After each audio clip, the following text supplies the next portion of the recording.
जय जय रघुवीर समर्थ. शुकासारिखे पूर्ण वैराग्य जाचे. वसिष्ठा परिज्ञान योगेश्वराचे.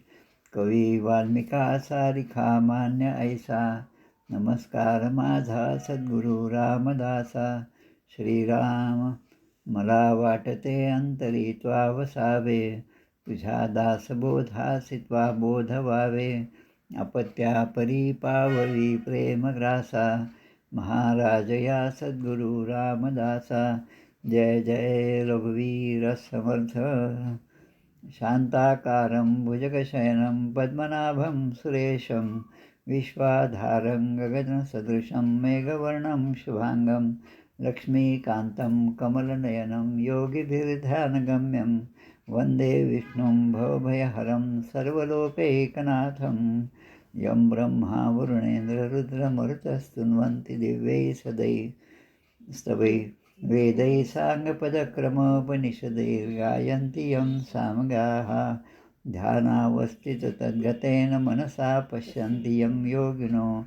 यस्यान्तं न विदुःसुरासुरगणा. देवाय तस्मै नमः. सर्वोपनिषदो गावो दोग्धा गोपालनन्दनः. पार्थो वत्स सुधीर्भोक्ता दुग्धं गीतामृतं महत्.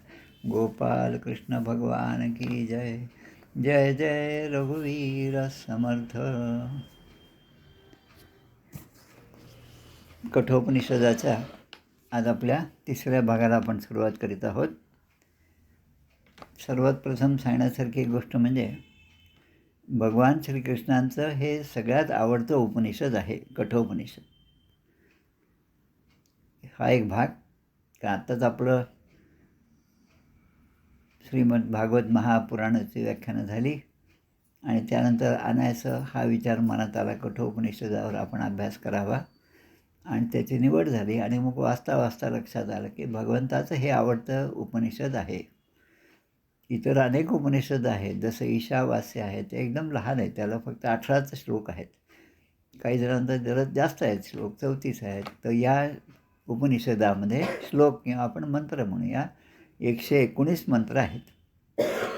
आता याच्याबद्दलचा पहिला विचार आपण कालच्या ह्याच्यात केला, कारण पहिल्या दिवशीच आपण घेतला भाग 1मध्ये. त्यामध्ये फक्त ओम सहनाव भवतु सहनव भुनक्तु याचा विचार केला आणि काल जो आहे तो आपण प्रत्यक्ष त्यातील श्लोकांचा विचार केला. त्या श्लोकामध्ये सुद्धा 2 श्लोक जे होते ते आपल्यासाठी महत्त्वाचे होते, त्याची मात्र पुन्हा एकदा आठवण करून देतो. ते श्लोक म्हणजे पीतोदगा जगदतृष्णा जगदतृणा दुग्धदोहा निरिंद्रियः आनंदा नामते लोकान तान स गच्छती ता ददत. याचा अर्थ काय? पीतोदका म्हणजे अशा गायी दान दिल्या होत्या या वाजश्रवासाने, म्हणजे नचिकेताच्या वडिलांनी, की त्या आता पाण्याचा एक थेंबसुद्धा घ्यायला तयार नव्हत्या. जसं काल मी एक उदाहरण दिलं होतं की मृत्यूशय्येवर पडलेल्या माणसाला, आपल्या नातेवाईकाला आपण चमच्याने थोडं थोडं पाणी त्याच्या तोंडामध्ये टाकण्याचा प्रयत्न करतो, पण ते सुद्धा तो घेत नाही. तशा ह्या गायी होत्या. याचा अर्थ की जेव्हा आपण दुसऱ्याला दान देतो ती काहीतरी उपयुक्त वस्तू असली पाहिजे. ती जर कोणाच्याच उपयोगाची नाही आणि आता ही दान देऊन म्हणून त्याचं पुण्य आपल्याला मिळावं आणि असा जर विचार असेल तर ज्या विचाराने आपण हे कर्म करतो तो विचार आणि त्याचं फलित जे आहे ते आपल्याला प्राप्त होत नाही. आणि असं केलं म्हणजे त्याला आता आजकालच्या शब्दामध्ये सांगता येत नाही, आता या ठिकाणी सांगण्यासारखं नाही, की मनामध्ये काहीतरी स्वार्थ ठेवून एखादं चांगलं काम करण्याचा आविर्भाव जर आणला तर ते पाखंडी आपलं वागणं होतं. म्हणून या ठिकाणी म्हणतात असं जो करतो त्याला आनंदा नामते लोकांस. आनंदा शब्द फार महत्त्वाचा आहे या ठिकाणी. नंद आणि सुनंद काल आपण याचा विचार केला. नंद म्हणजे नंद बाबा, ज्यांच्याकडे छोट्या बाळकृष्णाला वसुदेवाने आणून सोडलेलं होतं, त्यांना जो आनंद झाला, नंद म्हणजे आनंद. आणि सुनंदा म्हणजे त्यांची बहीण असणाऱ्या सुनंदा म्हणजे चांगल्या प्रकारचा आनंद. दोन्हीचा अर्थ एकच आहे. म्हणजे ज्या ठिकाणी भरपूर आनंद आहे, समाधान आहे, सुख आहे, तो लोक म्हणजे नंदलोक. आणि त्याच्या विरुद्ध अनंदा, आनंदा नाही, हा म्हणजे आकारांत झाला. अनंदा म्हणजे अपासून सुरू होणारा शब्द आहे. अनंदा याचा अर्थ की जो लोक असा आहे की तो सर्व प्रकारच्या सुखापासून वंचित आहे. त्या ठिकाणी अजिबातच सुख नाही, म्हणजे दुःखच आहे, तिथे फक्त भोगणं आहे. तर अशा लोकांमध्ये या यज्ञकर्त्याची पुढे पाठवणी होते. कोणाची? जो पितोदका जगदतृणा दुग्धदोहा निरिंद्रियः. काहीच कामाचं नाही, ज्याचे इंद्रियसुद्धा आता काम करत नाहीत, हातापायाने चालता येत नाही. आता कोणीतरी आपल्याला सांगितलं आमच्याकडे खूप मोठं कार्य आहे, चांगल्या प्रकारचे 1-2 आमच्याकडे सेवक द्यावं तुमच्या ओळखीचे असणारे. तर आपण असे सेवक दिले, ज्यांना उठवायलासुद्धा हात धरावे लागतात, ज्यांना काही काम करायचं म्हणजे त्यांचा तोल जातो. मग असे जर आपण त्यांच्याकडे दिले तर आपल्या पोटी पापच येणार आहे. त्यामुळे समर्थ आपल्याला सांगतात, उत्तम पदार्थ दुसऱ्यास द्यावा, शब्द निवडून बोलावा, सावधपणे करीत जावा संसार आपला. उत्तम पदार्थ दुसऱ्यास द्यावा. चांगल्यात चांगलं जे आहे आपल्याजवळ ते दुसऱ्यांना द्यावं. दुसऱ्याला द्यायचं असेल तर मग कसंही देऊन चालतं, असं कधीही करू नये. ते केल्याने आपल्याला आनंदानाम ते लोकांस, आनंदानाम लोक प्राप्त होतं. जसं ब्रह्मलोक आहे, शिवलोक आहे, विष्णुलोक आहे, तसा हा एक लोक आहे आनंदा, की ज्या ठिकाणी सुख अजिबात नाही. आणि स गच्छती ताददत, असं ज्या प्रकारे जो दान देतो तो अशा आनंदा लोकांकडे जातो, त्या लोकांमध्ये त्याची नेमणूक होते. आता हे समजल्यामुळे या ठिकाणी जो मुलगा आहे, जो त्या ठिकाणी उभा होता, त्याने हे सगळं पाहिलं. आता तो वडिलांना प्रश्न विचारतो की द्वितीयम वर प्रथम द्वितीयम तृतीयम. आता हे जे आहे की तो काही प्रश्न विचारते, मला तुम्ही कोणाला देतात? सगळ्यात प्रिय तर मीच आहे. आणि मग सगळ्या लोकांमध्ये जर मी चांगला आहे किंवा दुसऱ्या श्रेणीमध्ये मी आहे, पण अधम श्रेणीमध्ये मी नाही, तरी पण वडिलांनी रागाने सांगितलं की मी तुला आता यमलोकाला देतो. म्हणजे आता तू सगळ्या साध्या शब्दामध्ये तू आता मर, म्हणजे तुझा ह्या जो देह आहे त्याचा आता अंत हो, असं वडिलांच्या तोंडून शब्द निघून गेले. आता मुलगा इतका चांगला, 8 वर्षाचा मुलगा, पण विचाराने प्रगल्भ असल्यामुळे वडिलांच्या तोंडून निघालेला शब्द, कारण आता ते अनुष्ठान करत आहेत, वाजश्रवस यज्ञ करत आहेत, वाजपेयी यज्ञ करत आहेत. त्या यज्ञामध्ये आता त्यांनी बोललं, त्यांनी एखादा शब्द दिला, त्यांनी एखादं वचन दिलं, ते खोटं ठरू नये असं याला वाटतं. आणि म्हणून तो म्हणतो की आता तुम्ही जे माझ्याबद्दल बोलला ते आता खरं करून दाखवा, कारण यातच तुम्हाला खरं म्हणजे सुख आणि समाधान आहे. मग आता ते म्हणतात की जर तुम्ही मला त्या यमदेवाला देत असाल तर यमाचंसुद्धा काहीतरी प्रयोजन असेल, की यमाकडे सुद्धा काहीतरी चांगलं काम असेल जे माझ्या हातून होणार आहे. आणि जे माझ्या हातून हवं अशी वडिलांना म्हणतात की तुमची इच्छा आहे, मग मी त्या ठिकाणी जायला तयार आहे. असं त्या ठिकाणी काल आपण पाहिलं. आणि एक श्लोक होता, अनुपश्य यथा पूर्वे प्रतिपश्य तथा परे. आणि सस्यम इव मर्त्य पच्यते सस्यम इव जायते पुनः. जसं पीक आहे ते आज आलं, पुन्हा ते आपण कापणी करतो, ते धान्य घेतो, धान्य खातो, पुन्हा दुसऱ्या पावसाळ्याला पुन्हा तेच पीक आपण पुन्हा पेरतो. आणि वर्षानुवर्ष हे जसं पीक तयार होतं तसं मर्त्या म्हणजे मृत्यू लोकामध्ये प्रत्येकजण अशा प्रकारे पुन्हा पुन्हा जन्ममरण घेत आहे. मग आता आपण काय करायचं? तर आपल्या घराण्यामध्ये, आपल्या पूर्वजांमध्ये त्यांनी जी चांगली कर्म केली आहेत त्याचं आपण स्मरण ठेवलं पाहिजे. आणि ती जी कीर्ती आहे ती आपण पुढे वाढवली पाहिजे. अनुपश्य यथा पूर्वे. आणि समर्थ आपल्याला सांगतात, सांगे वडिलांची कीर्ती तो एक मूर्ख. मग समर्थांच्याकडे काय म्हणजे बिग बॉससारखं कोणताही प्रश्न विचार त्यांच्याकडे उत्तर तयार आहे. अनुपश्य यथा पूर्वे, की लगेच त्यांचं उत्तर, की नुसतं सांगू नको माझ्या वडिलांकडे असं होतं, आमच्या आजोबाकडे असं होतं, असं सांगू नको, तू काय केलं हे सांग. आणि प्रतिपश्य तथा परे. आणि आज तू काय करतो? अपरे म्हणजे आता वर्तमानामध्ये तुझ्याकडून कोणतं कर्म चांगलं होत आहे? पूर्वीच्या लोकांनी कर्म चांगले केले हे ठीक आहे, पण आज तू काय करतो? तर तसं या ठिकाणी म्हटलं. आणि मग काल आपण पाहिलं की वैश्वानर प्रविशती अतिथी ब्राह्मणो ग्रहान तस्यैतान शांतीम कुर्वंती हर वैवस्वतोदकम. आता हा जो श्लोक आहे तो श्लोक कोणाचा आहे? ती यमदेवाची पत्नी जी आहे. आता यमाची नगरी म्हणजे संयमिनी नगरी. आता यमाचं दुसरं नाव विवस्वत, वैवस्वती तिचं नाव. आता ही जी आहे त्या यमाला काल जसं सांगितलं ॲनिमेशन सिनेमासारखं मधला भाग गाळला. आता वडिलांची आज्ञा त्याने घेतली आणि तो त्या मृत्यूलोकामध्ये गेला. आता तो जेव्हा मृत्यूलोकात गेला तेव्हा यांनीच वडिलांना सांगितले, तुमचा शब्द खरा करा. तुम्ही मला म्हटलं की मी तुला यमलोकाला देतो, म्हणून मला यमलोकाला द्या. आणि वडिलांची अनुमती घेऊन नचिकेत त्या ठिकाणी जाऊन पोचला. आता काही ठिकाणी असं म्हटलेलं आहे की त्याला अशी आज्ञा होती की तू त्याच्या घरामध्ये प्रवेश करायचा नाही. तिचे अन्नपाणीसुद्धा तू वर्ज्य करायचं. त्याप्रमाणे तो त्या यमाच्या नगरीमध्ये दाराच्या बाहेर तो असा शांततेने बसला. आता त्याची जी पत्नी होती, या पत्नीने यमता आता तिथे नाही आहे आणि 3 दिवसांनी तो परत आला. आता आल्याबरोबर नवऱ्याला जशी बायको घरामध्ये काय काय झालं काय नाही हे जसे सांगते तसं तिने सांगायला सुरुवात केली की 3 दिवसापासून हा जो मुलगा आहे, तरुण मुलगा आहे, खूप छान आहे, या ठिकाणी आपल्या दारावर आला. आम्ही त्याला अन्न पाणी सगळं द्यायचा प्रयत्न केला, पण त्याने सगळ्याला नकार दिला. तो बाहेरच तुमची वाट पाहत उभा आहे, बसलेला आहे. पण आता त्याला घरात आपण घेतलं पाहिजे. त्याचं कारण ती पत्नी सांगते. हा 7वा श्लोक जे आहे ती यमराजाच्या पत्नीच्या तोंडाचा शब्द आहे. वैश्वानर प्रविशती अतिथी ब्राह्मणो गृहान.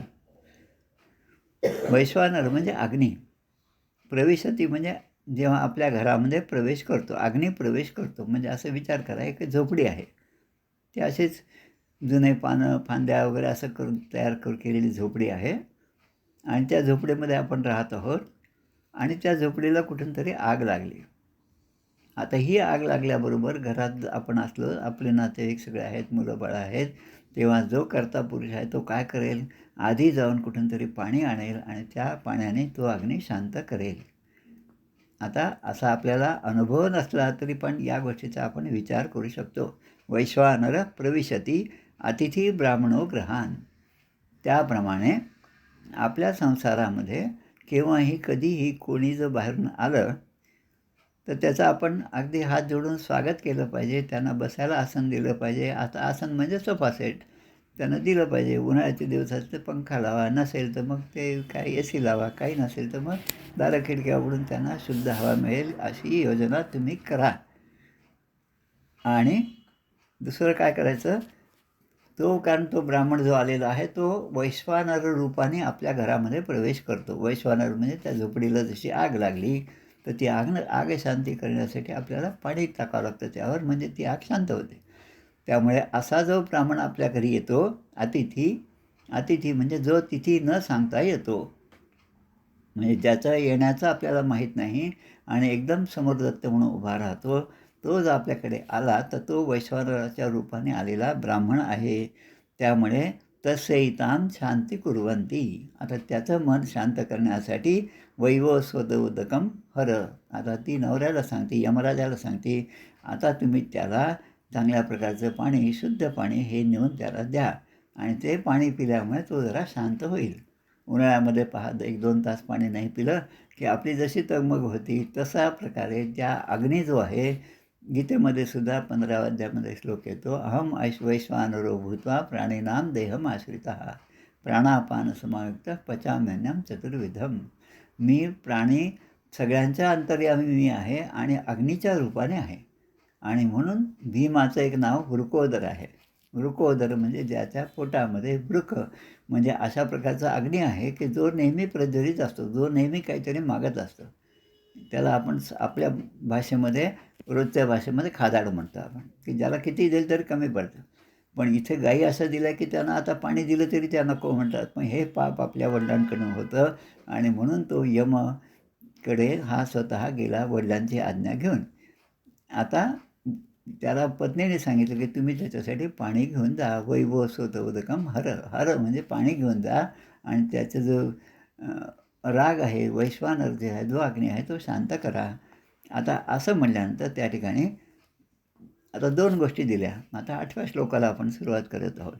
आशा प्रतीक्षा संगत सुनृतांच इष्टापूर्ते पुत्र पशूंश तर सर्वान् एतत् वृंक्ते पुरुषास्य अल्पमेधसो यस्य अनश्नन् वसती ब्राह्मणो गृहे. यस्य अनश्नन् वसती ब्राह्मणो गृहे म्हणजे 4थी ओळ आहे ती अगोदर घ्यायची, की ज्याच्या घरी अशा प्रकारचा ब्राह्मण आलेला आहे, ज्याच्या पोटामध्ये अग्नी प्रज्वलित झालेला आहे म्हणजे ज्याने काहीतरी इच्छा ठेवून आपल्या घरामध्ये प्रवेश केला आहे, त्याची इच्छा आधी पूर्ण केली पाहिजे. पहिली गोष्ट म्हणजे त्याचं स्वागत सत्कार करा, त्याला बसवा, त्यांना पाणी नेऊन द्या आणि मग बाकीच्या गोष्टी विचारा. नाहीतर आल्याबरोबर "का हो तुम्ही असे कसे आले आणि सांगून का नाही आले?" वगैरे असं जर म्हटलं, तर तो आपल्यावर रागवणार आहे आणि त्याच्या रागवण्याचा परिणाम काय होतो हे या ठिकाणी सांगतात. आता आशा, प्रतीक्षा. एखादं कर्म आपण जेव्हा करतो, तेव्हा आपल्याला एखाद्या गोष्टीची आशा असते, इच्छा असते, की आपण हे केलं तर ते पूर्ण होईल. अशी आशा धरून जे आपण कर्म करतो ते. आणि प्रतीक्षा म्हणजे आत्तापर्यंत आपण अनेक गोष्टींची आशा केली, पण त्या गोष्टी प्राप्त झाल्या नाही. त्याला म्हणायचं प्रतीक्षा. आशा प्रतीक्षे संगतम. आता संगतम हा एक शब्द आहे. संगतम म्हणजे काय? त्या आशा प्रतीक्षेची पूर्ती होण्यामध्ये खरं म्हणजे सुख आहे. पण आता दुसरीकडे म्हणतात, हा जो अग्नी जो प्रज्वलित झालेला, हा जो ब्राह्मण आपल्या घरामध्ये आला, त्याच्यामुळे काय होतं, इष्टापुरते पुत्र पशुंश्च सर्वान.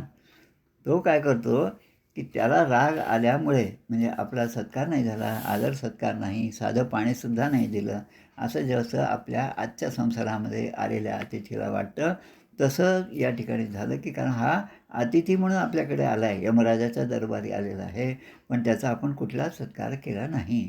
इष्टापुरते पुत्र पशुंश्च सर्वान. मग आता तो अतिथी म्हणजे कदाचित आता हा नचिकेता जो आहे, आता या ठिकाणी नचिकेताला ब्राह्मण असं म्हणलेलं आहे आणि तो ब्राह्मण स्वरूपामध्ये आपल्याकडे आलेला आहे. इष्टापुरते म्हणजे इष्ट आणि अपूर्त या दोन गोष्टी यामध्ये आहेत. इष्टापुरतेचं, आता इष्टापुरते याचा अर्थ यज्ञ, दान आणि शुभकर्म. म्हणजे ह्याला इष्ट आणि अपूर्त म्हणजे ते पूर्ण करणं. तर या ज्या गोष्टी आहेत ते महत्त्वाचं आहे. ते करणारा आपली जी इच्छा आहे, की अशा प्रतीक्षा ती पूर्ण होवो, अशा दृष्टीने आपण त्याचा सत्कार केला पाहिजे. आणि नाही केलं तर काय होतं, सर्वान पुत्र पशून म्हणजे आपल्याकडनं असणारे पुत्र, पशु, आपल्या घरातलं असणारे सगळे लोक जे आहेत, आपल्या घरी असणारी जी संपत्ती, त्या काळची संपत्ती म्हणजे पशु. किती गोधन आहे त्याच्यावरूनच सगळी श्रीमंती ठरते. आजही आपण केरळमध्ये, दक्षिणेमध्ये गेलात तर मोठमोठे जे देवस्थान आहेत त्यामध्ये किती हत्तींची संख्या आहे, त्यावर ते देवस्थान किती मोठं आहे हे ठरतं. केरळमध्ये जवळपास 15-20 दिवस एका ट्रेनिंगसाठी आम्ही होतो. तेव्हा पाहिलं की अनेक प्रकारचे हत्ती त्या ठिकाणी येतात आणि ते त्या मठाचं, त्या मंदिराचं वैभव आहे.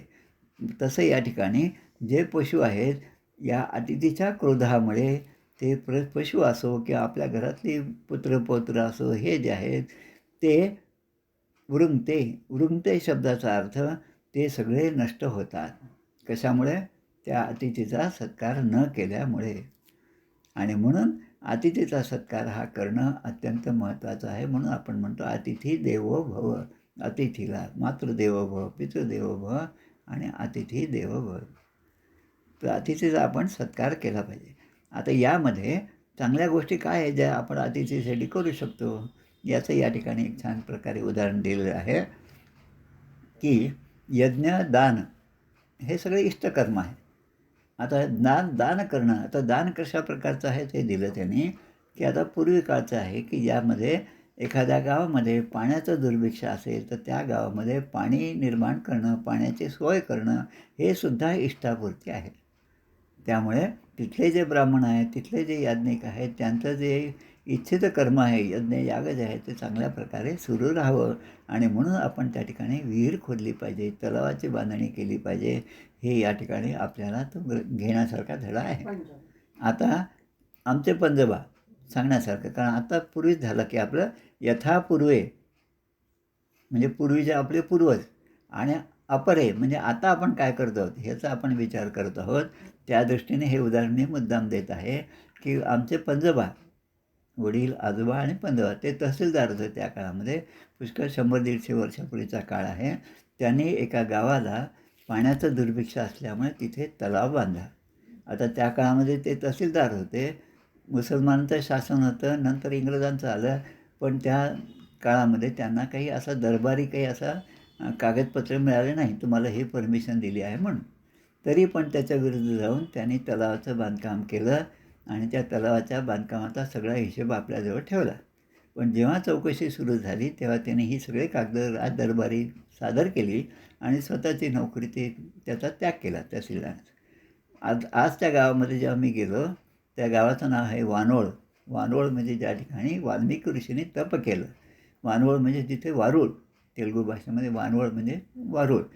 तर त्या जागेवर आजही एक मोठा तलाव आहे. तो तलाव पाहिल्यानंतर आणि आमच्या पंजोबाच्या काळामध्ये त्या ठिकाणी जे नरसिंहाचं मंदिर बांधलं त्यांनी, ते मंदिर पाहिल्यानंतर मला हे सगळ्या गोष्टीचा खूप आनंद झाला, की आज आपल्या पूर्वजांनी जो तलाव बांधला, त्या तलावाचं पाणी आज कितीतरी गावांना पुरत आहे. आता हे जर माझ्या पूर्वजांनी केलं, तर आता मी काय केलं पाहिजे असा विचार येतो.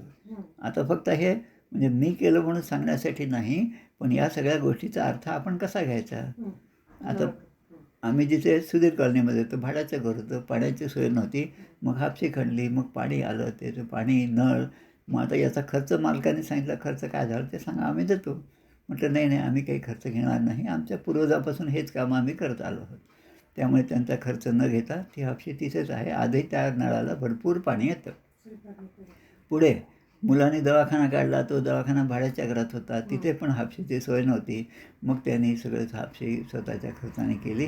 आणि मी न सांगता त्यालाच असं वाटलं की हे हापशी आहे, पाणी आहे, लोक त्यावर जीवन जगतात, त्यांचं सुख आहे, त्यामुळे त्याचे पैसे काही कोणाकडून घ्यायचे नाहीत. असं करता करता आज जो दवाखाना आहे, त्या दवाखान्याच्या बाजूला जेवढे चहा पाण्याच्या टपऱ्या आहेत, ते सगळे आमच्या घरून ते पाणी नेतात. रोज जेव्हा मी हे पाहतो, तेव्हा हा श्लोक मला आठवतो, की आपण पूर्वी यथापूर्वे आणि अपरे, त्याप्रमाणे आपण केलं तर मग त्यामध्ये सुख आणि समाधान आहे, अन्यथा नाही. असं याचा अर्थ आपण घ्यायचा. आता इथे शब्द येतो, एतत् वृंक्ते पुरुषास अल्पमेधसा. पण असा यज्ञ केला, पण अशा प्रकारचे उपकार दुसऱ्यांवर केले नाही, तर काय होतं, तो पुरुष यज्ञ करणारा जो आहे अल्पमेधसा. अल्पमेधसा याचा अर्थ तो बुद्धीने मंदबुद्धीचा होतो.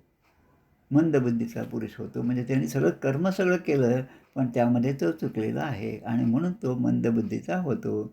असं आपण करू नये. कारण अतिथी आपल्याकडे आला, ती पत्नी त्याला सांगते आणि त्याला म्हणते की तू आता त्या अतिथी जो उपाशी बसलेला आहे, 3 दिवसापासून आलेला आहे, त्याच्यावर कृपा करण्यासाठी आणि त्याची अवकृपा आपल्याला होऊ नये म्हणून चांगले चांगले पदार्थ तुम्ही त्यांना द्या, असं ती पत्नी आपल्या नवऱ्याला, यमराजाला सांगते. यमराजा हात जोडून त्या लहान मुलापुढे. आता यम म्हणजे आता तुम्ही विचार करा, यम म्हणजे किती काळापासूनचं यमाचं आयुष्य आहे आणि या मुलाचं आयुष्य किती, तर 8 वर्षाचं. तिस्रो रात्रीर यद अवासित ग्रहे मे. आता तो म्हणतो की त्या मुलाला हात जोडून म्हणतो आणि पुढे म्हणणं अनस्नन ब्रह्मन अतिथीर नमस्य. आता त्या मुलाला, 8 वर्षाच्या मुलाला ब्रह्मन म्हटलं, ब्राह्मण, आणि म्हणून त्याला नमस्कार केला, नमस्य. अनस्नन, 3 दिवसापासून तू या ठिकाणी आहेस आणि अन्न आणि पाणीसुद्धा ग्रहण केलं नाही आणि 3 दिवसापासून म्हणजे तिसरो रात्री यद अवासित ग्रहे, म्हणजे आमच्या घरामध्ये, मे म्हणजे माझ्या घरामध्ये तू राहिलास. आता आजचं असतं तर आमच्या घरामध्ये तुम्ही 3 दिवस राहिला, त्याचं काहीतरी पेमेंट दिलं पाहिजे असं आपण सहजपणे म्हणलं असतं. पण तो म्हणतो आता मी हात जोडून तुला विनंती करतो, नमस्तेस्तु. नमः ते अस्तु, म्हणजे मी तुला नमन करतो, ब्रह्मन. आता त्या मुलाला वय जरी लहान असलं तरी त्याला ब्रह्मन म्हटलेलं आहे. स्वस्ती मेस्तु, की माझं स्वस्ती म्हणजे सगळं कुशल हो अशी मी तुला प्रार्थना करतो. आणि तो कुठलाही राग मनात ठेवून मी तुला आता 3 वर मागण्यासाठी सांगतो. तस्मात् प्रति 3 वरान वृणीष्व. तू 3 वर माग आणि ते 3 वर मी तुला देतो, आनंदाने देतो. प्रत्येक रात्रीसाठी तुला 1 वर, असा तुला 3 वर देतो. आता पुढे आपण पाहू, 3 वरापेक्षा त्याला जास्त वरसुद्धा मिळालेले आहेत. 3 वरान म्हणजे 3 वरदान माग, असं म्हटल्यानंतर त्याने आता विचार केला. तपोमूर्ती अतिथी ब्राह्मणाच्या रूपाने त्यांच्याकडे आलेले होते आणि तो धर्मराज, यमराज जो आहे तो धर्मराज आहे. आता आपण यमधर्म हा शब्द आपल्याकडे आहे. महाभारतामध्ये सुद्धा एकीकडे विदुर काका आहे आणि दुसरीकडे स्वतः युधिष्ठिर आहे. हे दोन्ही धर्माचे अवतार आहेत, हे दोन्ही यमाचे अवतार आहेत. आता एक चांगल्या संगतीमध्ये आहे, एक कुसंगतीमध्ये आहे. म्हणून या कारणे सत्संगती बरी पहावी समर्थ सांगतात. आता एक एक वर तू माग असं म्हणता. आता एक पहिला वर जो आहे तो कसा आहे तो पहा. शांत संकल्प सुमना यथा साद्वित पन्यू गौतमो माभिमृत्यो तत् प्रसृष्टम माम अभिवदेत प्रतीत एतत् त्रयाणाम प्रथमं वरम वृणे. आता पहिला वर जो आहे तो कोणता दिला? आता तो नचिकेता म्हणतो आहे, हे मृत्यूदेवता, तुमचा अधिकार मी जाणतो. मृत्यूलोकामध्ये तुम्हाला सगळेजण घाबरतात हे पण मी जाणतो. आता माझं नशीब एवढं चांगलं की मी प्रत्यक्ष तुमच्या घरी आलो आणि तुमचं दर्शन मला झालं. आता हा सुद्धा माझ्यासाठी एक वरच आहे. पण तरी पण आता तुम्ही म्हणता म्हणून मी कोण आहे हे पण सांगतो. गौतमवंशीय उद्दालक जो आहे ते माझे वडील आहेत. आणि मी या ठिकाणी येण्याचं कारण असं की त्यांनी वाजश्रवस यज्ञ केला आणि त्या यज्ञाच्या वेळेस मी त्यांना विचारलं की तुम्ही असे पितोदका, दग्धतृणा, निरेंद्रियाहा अशा गायींना तुम्ही ब्राह्मणांना दान केलं आहे आणि हे दान करणं म्हणजे आनंदालोक ते प्राप्त, आनंदालोक तुम्हाला प्राप्त होईल, असं करू नका. आणि म्हणून रागावून माझ्या वडिलांनी मला तुमच्याकडे पाठवलं. आता मी जेव्हा तुमच्याकडे आलो तेव्हा ते रागात होते. आता वर काय मागितला? शांत संकल्प सुमना स्यात् यथा स्यात्. आता मी जर तुमच्या आज्ञेप्रमाणे त्वत्प्रसृष्टम म्हणजे तुमच्या आज्ञेप्रमाणे तुम्ही जर मला आज्ञा केली की मी पुन्हा मृत्यूलोकामध्ये जावं तर मी तिथे जाईल. पण असं आहे की जी व्यक्ती आपल्या घरातून निघून गेली, जिचा देहांत झाला, जिचा अग्निसंस्कार झाला, हे सगळं झालं, 2-3 दिवस झाले आणि पुन्हा दारावर घंटी वाजली आणि ज्यांचा आपण अग्निसंस्कार केला तेच आपल्यासमोर उभे राहिले तर आपल्याला काय वाटेल असं फक्त विचार करा.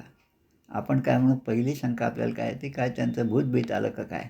म्हणून हा त्या ठिकाणी म्हणतो त्वत्प्रसृष्टम, तुम्ही मला परत पाठवल्यामुळे मला पाहिल्यानंतर माझ्या वडिलांच्या मनामध्ये काय भावना येतील याचा मी विचार केला. तर तुम्ही एक मला पहिला वर असा द्या, शांत संकल्प हा. ज्या रागाने त्यांना मला तू आता मर किंवा मृत्यूलोकाला जा असं मला म्हटलं, ते रागाने म्हटलं आणि त्यांचा तो राग शांत हो, शांत संकल्प हा. आणि मग म्हणतात सुमना, त्यांचं मन जे माझ्यामुळे क्रोधित झालं होतं ते मन पुन्हा शांत हो. सुमना यथा स्यात् वीतमन्युर गौतमो माभिमृत्यो. वीतमन्यू, आता मन्यू याचा अर्थ काय होतो? अग्नी. वीतमन्यू किंवा वीतराग शब्द आहे. याची फोड जर आपण केली संस्कृतमध्ये, याची फोड करणं खूप सोपं जातं आणि ती फोड आपल्याला करता आली एकदा की त्याचा अर्थ समजणं खूप सोपं जातं. आता वीतमन्यू, मन्यू म्हणजे अग्नी. वीतमन्यू म्हणजे ज्याच्या ठिकाणचा अग्नी शांत झालेला आहे. आता इथे काय आहे? मन्यू म्हणजे अग्नी. तर याबद्दल अजून एक गोष्ट आहे, काय माझ्या लक्षात आलं की मी सांगतो तुम्हाला. वीतमन्यू, हां बरोबर. आदी शंकराचार्य असो किंवा कोणीतरी दक्षिणेतले संत आहेत, शंकराचार्यांच्या तोडीचे आहेत, ते एका ठिकाणी गेले आणि त्या ठिकाणी काहीतरी यज्ञ वगैरे सुरू होता. त्यांना आलेलं पाहून तरुण मुलगा आलेला आहे, ब्रह्मचारी आहे, भगवी वस्त्र धारण केलेलं आहे, संन्यासी दिसत आहे. आता याला काहीतरी आपण काम द्यावं असं म्हणून ते यजमान जे होते, जे यज्ञाचे प्रमुख होते, त्यांनी यांना एक काम दिलं. आता बाळा तू आलेला आहेस तर तू आता असं कर की या यज्ञासाठी लागणारं जे गंध आहे ते गंध तू आम्हाला उगाळून दे. त्याप्रमाणे हा मुलगा त्या ठिकाणी गेला, नदीवर गेला, स्नान केलं आणि ते यज्ञासाठी गंध उगाळायला सुरुवात केली. आता या मुलाच्या सवयी होत्या कुठलंही काम करत असताना एखादं स्तोत्र म्हणायचं. आता याच्या मुलाच्या मनामध्ये आलं की आता स्तोत्र कोणतं म्हणायचं? मन्यू सूक्त म्हणायचं. आपल्या या पूर्ण वैदिक वाङ्मयामध्ये अनेक प्रकारचे सूक्त आहेत, त्यापैकी एक हे मन्यू सूक्त. मन्यू म्हणजे अग्निसूक्त. आता ते तोंडाने अग्निसूक्त म्हणत होते, पण यांची तपश्चर्या एवढी होती की त्याचा परिणाम लगेच दिसत होता. आपण पण सगळं म्हणतो पण त्याचा परिणाम आपल्याला तसा दिसत नाही, कारण ते म्हणत असताना कालच्यापेक्षा आज मला उशीर झाला, आज बरीच कामं आहेत, हे सगळं आपल्या डोक्यात असतं, म्हणून तो परिणाम दिसत नाही. आणि इथे हा जेव्हा ते काय गंध उगाळत होता आणि ते गंध आणलं आणि त्या यजमानांच्या हाती दिलं. आता ते यजमानाने ते गंध घेऊन जे ब्राह्मण आले होते त्या यज्ञासाठी त्या ब्राह्मणांच्या कपाळाला लावलं, नमस्कार केला. आता जेव्हा गंध आपण कपाळाला लावतो, चंदन असेल, कुठलंही असेल, अष्टगंध असेल, ते लावल्यानंतर माणसाला खूप शांतता प्राप्त होते. आता झालं इथे उलटं. ते गंध लावल्याबरोबर ज्यांना ज्यांना गंध लावण्यात आलं त्यांच्यामध्ये जवळपास अग्नीच प्रज्वलित झाला आणि त्या गंधामुळे त्यांना अंगामध्ये आग होऊ लागली आणि प्रत्येकजण त्या आगीमुळे असा होरपळून जाऊन ओरडू लागला. आता त्या यजमानाने सगळं पाहिलं आणि मग म्हणतं असं का झालं म्हणून त्या मुलाला विचारतात. तर तो म्हणतो माझ्याकडून अजाणतेपणाने एक चूक झाली की ते म्हणत असताना मी सुक्त मन्युसूक्त या मन्युसूक्ताचा पाठ केला. म्हणजे एक मन्युसूक्ताचा पाठ ते चंदन उगाळताना झाल्यामुळे त्याचा परिणाम त्या ब्राह्मणांच्या कपाळावरती लावल्यामुळे अशा प्रकारचा झाला. म्हणजे म्हणून इथे म्हणतात की माझे वडील जेव्हा मला त्यांनी स्वर्गामध्ये पाठवलं तेव्हा स्वर्गामध्ये सुद्धा नाही मृत्यूलोकाला पाठवलं तेव्हा ते रागामध्ये होतं आणि त्यांचा राग गेला पाहिजे. वीतमन्यू म्हणजे त्यांचा रागाचा जो अग्नी क्रोधाग्नी होता तो शांत झाला पाहिजे. प्रसृष्टम म्हणून मी तुम्हाला एक वर मागतो काय की मी गेल्यानंतर माझे वडील आता पुन्हा पूर्वीप्रमाणे शांत स्वभावाचे झाले पाहिजे. त्यांचा उग्रता जी आहे ती कमी झाली पाहिजे. आता मी यमाकडून आल्यामुळे मी आता भूतच आहे असं त्यांनी न म्हणता माझं स्वागत केलं पाहिजे आणि हा मला तुम्ही वर द्या. माम अभिवदेत प्रतीत एतत् प्रयाणाम प्रथमम वरम ऋणे. 3 वर देतो असं यमाने सांगितलं. त्याप्रमाणे पहिला वर या ठिकाणी त्याने मागितला. हा वर मी तुम्हाला मागतो. आता मृत्यूदेवात आहे 3 वरांमधला पहिला वर ह्याने मागितला. आता नचिकेता आता यमराज जे आहे ते यमराज त्याला सांगतात की मी तुला 3 वर सांगितलं तू पहिला वर मागितलास ठीक आहे. आता पुढे यमराज म्हणतात यथा पुरस्ताद भविता प्रतीत औदालक औदालकी अरुणी मत्प्रसृष्ट सुखम रात्रीं शयिता वीतमन्यो त्वाम ददृशम इवान मृत्युमुखात प्रमुक्तम. याचा अर्थ यथा पुरस्ताद भविता प्रतीत मृत्यूलोकाला गेलेला माझा मुलगा आता परत आला, घरी परत आला हे पाहिल्यावर माझे वडील जे आहेत ते प्रसन्न व्हावेत असा त्यांनी वर मागितला. आता ते म्हणतात की पुत्ररूपामध्ये आता आपला मुलगा जो परत आला तो आल्यावर आता त्यांनी पूर्वीसारखंच माझ्यावर प्रेम करावं आणि त्यांच्या ठिकाणी असणारं दुःख आणि क्रोध आहे ते सर्वथा शांत व्हावं असा वर मागितला. आणि मग आता तुझ्या वडिलांमध्ये काय फरक होईल. आत्तापर्यंत त्यांच्या मनामध्ये क्रोध होता आणि त्या क्रोधापोटी तुला त्याने मृत्यूलोकाला स्वाधीन केलं. पण आता तू आल्यामुळे कारण तू नसल्यामुळे ते शांततेने झोपतसुद्धा नव्हते. त्यांना अन्नसुद्धा गोड लागत नव्हतं जरी ते रागाने बोलले असले तरी. पण आता मात्र ते सुखम रात्रीं शयिता वीतमन्युः. खूप रागामध्ये असलेला माणूस असेल तर तो जर झोपायला गेला तर त्याला झोपसुद्धा येत नाही. डोक्यामध्ये तोच विचार असतो. पण आता त्यांचा राग गेल्यामुळे वीतमन्यू सुखम रात्रीही शयिता ते आता सुखाने सुखपूर्वक समाधानाने रात्री झोपतील. किंवा त्वाम ददृशम इवान मृत्युमुखात प्रमुक्तम मृत्युमुखाला गेलेला माझा मुलगा परत आला हे पाहून आता ते शांतपणे झोपतील असं त्या यमराजाने नचिकेताला सांगितलं. आता हा पहिला वरदान जो आहे पहिला वर जो आहे तो वर पाहिल्यावर आता यमराजाला नचिकेता आता बोलतात. नचिकेला काय म्हणतात पहा. आता 3 वर मागायला सांगितले होते. एक वर मागितला तो आता लक्षात ठेवा एक पहिला वर जो आहे. आता पुढे सांगतात स्वर्गे लोके न भयं किंचिन अस्ति न तत्र त्वं न जरया बिभेति उभे तीर्त्वा शयाना पिपासे शोकातिगो मोदते स्वर्गलोके. स्वर्गलोकामध्ये जे जातात ते मोदते स्वर्गलोके. मोदते मोदी म्हणजे ज्या ठिकाणी ते आनंदात राहतात. आनंदात म्हणजे तुम्ही कितीही त्यांची निंदा करा मोदीसुद्धा आनंदातच राहतात. त्याचा काही परिणाम त्यांच्यावर होत नाही. तसं मोदते स्वर्गलोके. स्वर्गलोकामध्ये ते खूप शांततेने आनंदामध्ये राहतात. कोण कारण काय त्याचं, की स्वर्गे लोके न भयम किंचन असती. स्वर्गलोकामध्ये नचिकेता सांगत आहे यमराजाला, स्वर्गलोकामध्ये किंचिन न असती भयम, म्हणजे साधं थोडंसंसुद्धा भीती कुठल्याही प्रकारची त्या स्वर्गलोकामध्ये नसते. न असती म्हणजे नाही त्या ठिकाणी. आणि एवढंच नाही, आता 8 वर्षाचा नचिकेता एवढं वर्षानुवर्षे त्या ठिकाणी आयुष्य असणाऱ्या यमराजाला सांगतं, केवढी हिंमत आहे पहा. तत्र त्वं न, त्या स्वर्गलोकामध्ये गेल्यानंतर तिथे तू सुद्धा नसणार आहे, यमराजाला म्हणतं. कारण यमराजसुद्धा त्या ठिकाणी स्वर्गलोकामध्ये नसणार आहे. कारण यमराज जो आहे, यम हा इथंच आहे, स्वर्गलोकामध्ये नाही, पृथ्वीवरच आहे. कारण पृथ्वीवरच त्याची ड्युटी आहे, त्यामुळे तो काही स्वर्गाला जाऊ शकत नाही यमराजा. आणि मग अजून एक त्या ठिकाणची एक चांगली गोष्ट आहे स्वर्गामध्ये, ती कशी, तर जरया न बिभेती, जरया न बिभेती. जे स्वर्गलोकाला जातात त्यांना म्हातारपण नाही. जरा, मृत्यू, व्याधी या सगळ्या गोष्टी स्वर्गामध्ये नाहीत. या सगळ्या इथेच आहेत, पृथ्वीवरच आहेत. पण स्वर्गाला एकदा गेल्यानंतर या सगळ्या गोष्टी नाहीत. मग तिथे काय आहे आणि कशाने आपण माणूस स्वर्गाला जातो, असा या ठिकाणचा नचिकेताचा प्रश्न आहे. आणि मग स्वर्गलोके निवासी, स्वर्गलोकात जे राहतात त्यांच्यासाठी महत्त्वाची गोष्ट म्हणजे तिथे यमराज नाही, म्हणजे त्या मरणाची भीती नाही. मरणाचे स्मरण असावे, हरिभक्ती सादर व्हावे, हे सांगितलं तरी मृत्यूलोकामध्ये जर आपण ऐकत नसू तर मग काय होईल, आनंदा नामते लोके, आनंदा लोकामध्ये आपली गती होईल. पण ते जर आपण ऐकलं आणि चांगलं पुण्य प्राप्त केलं तर ते स्वर्गलोके विशंती, त्यांना स्वर्गलोकामध्ये प्रवेश मिळतो. आणि मग त्या स्वर्गलोकामध्ये गेल्यानंतर तिथे अजून एक काय आहे, उभे तीर्थवा अशनाया पिपासे. उभे तीर्थवा म्हणजे या दोघांना, कोणत्या दोघे, भूक आणि प्यास.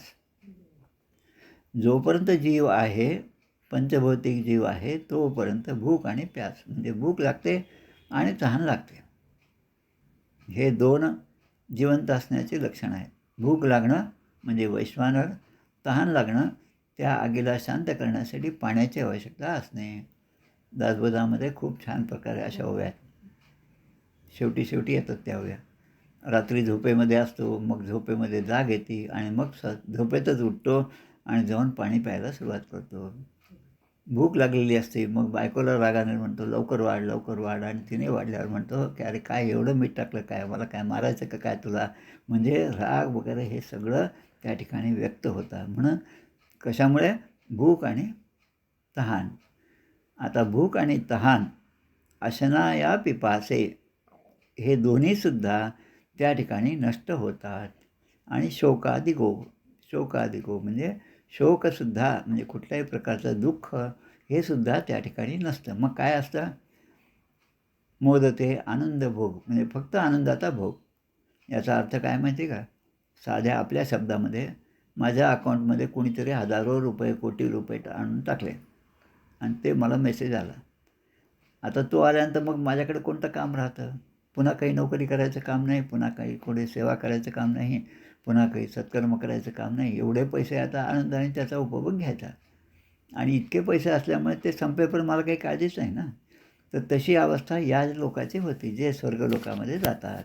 आणि मग स्वर्गीय लोके मृत्यूलोकम विशंती, स्वर्गामध्ये राहून मग त्या ठिकाणी पुण्य आहे, जोपर्यंत पुण्य आहे तोपर्यंत त्या ठिकाणी आनंदाने राहतात. आणि पुण्य संपलं तर त्यांना तिथून ढकलून देतात, असं सुद्धा दासबोधात लिहिलेलं आहे. पण नचिकेताच्या मनामध्ये एक होतं की त्या स्वर्गलोकामध्ये जाण्यासाठी कोणती विद्या माणसाला आली पाहिजे. आता ती मी आता तुम्हाला मागतो, असा त्या ठिकाणी प्रश्न आला. मग तो म्हणतो, स त्वम अग्निम स्वर्गम अध्येश मृत्यू बब्रूहि त्वं श्रद्धानाय मह्यम स्वर्गलोका अमृतत्वं भजंतम एतत् द्वितीयेन वृणे वरेण.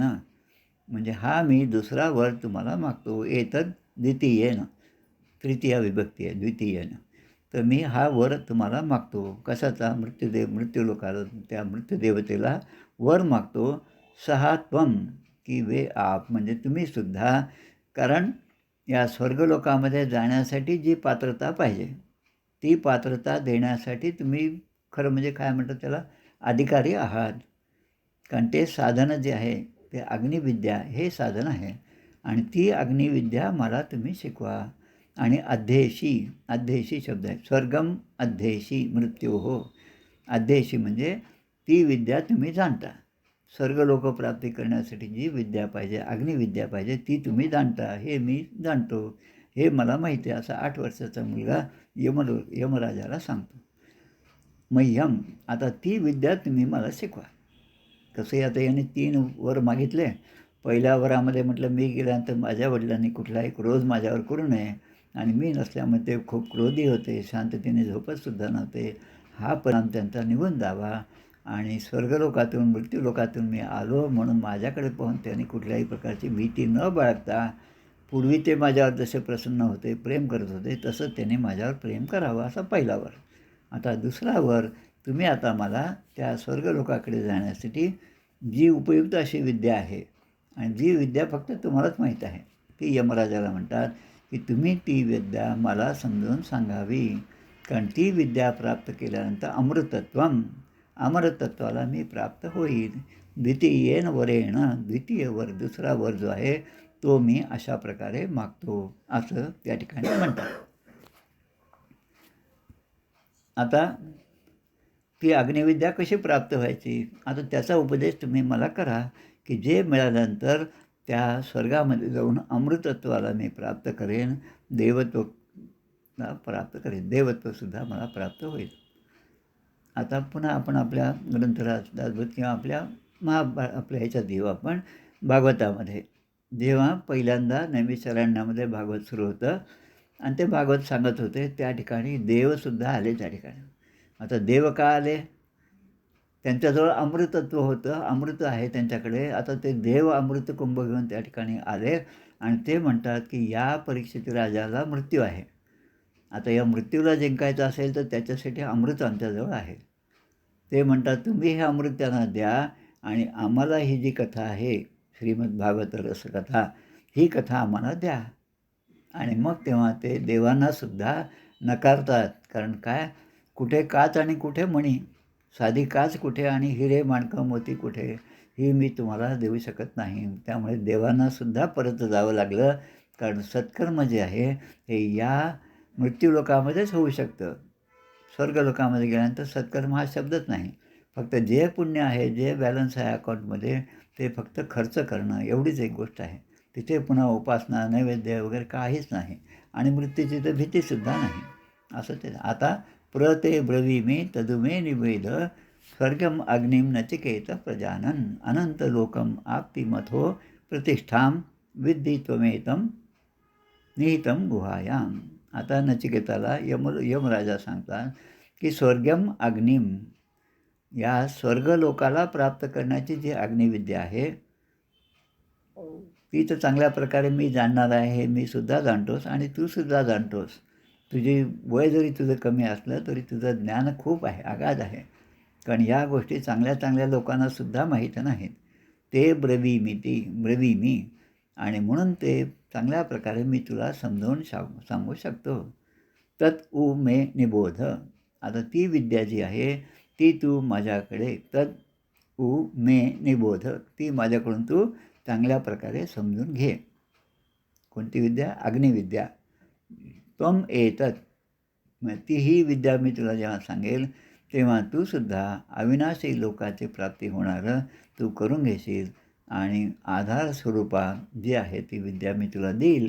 पण ती विद्या कशी असते? ती अनंत लोको आप्ती अथो प्रतिष्ठां विद्धी त्वमेतं निहतं गुहायाम. आता जी गोष्ट सगळ्यात महत्त्वाची असते ती आपण कुठे ठेवतो? सहजपणे कोणाच्या हाती लागणार नाही, सहजपणे कोणी ते घेऊन जाणार नाही, कोणालाही सापडणार नाही, अशा ठिकाणी आपण ते ठेवतो. आता याचा अर्थ काय आहे? जी सगळ्यात महत्त्वाची गोष्ट आहे ती सगळ्यांपासून लपवून आपण ठेवतो. आता ती कुठे ठेवतो? आता जुन्या काळातला आपण विचार केला तर आजही ज्या ठिकाणी बांधकाम, खोदकाम होतं त्या ठिकाणी काही काही मूर्ती सापडतात, काही ठिकाणी धन सापडतं, काही काही काय सोन्या नाण्याचे काही शिक्के सापडतात.